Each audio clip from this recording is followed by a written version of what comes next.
Assalomu alaykum. Men Departament Qashqadaryo viloyat boshqarmasi boshlig'i o'rinbosari To'rayev Sarvarman.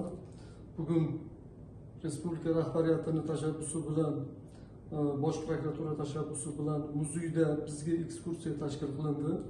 Muzeydagi ekskursiya jarayonida tashkil qilingan har bitta eksponat, muzeydagi prokuratura tarixi, O'zbekistonni mustaqil bo'lishgacha bo'lgan davrdagi tarixida Qatag'on qurbonlari xotirasi, muzeyda prokuratura tarixidagi eksponatlar juda yorqin qilingan. Bizga juda yoqdi. Biz ekskursiya davomida juda katta taassurotlar oldik o'zimizga. Bu haqiqatan ham bizga bir qanaqadir boshqa bir kuch paydo qildi. O'zbekistonda qonun ustuvorligini ta'minlash, insonlarning huquqini ta'minlash bu birdaniga paydo bo'lib qolmagan holat ekanligini yana bir bor ko'zimiz bilan ko'rdik.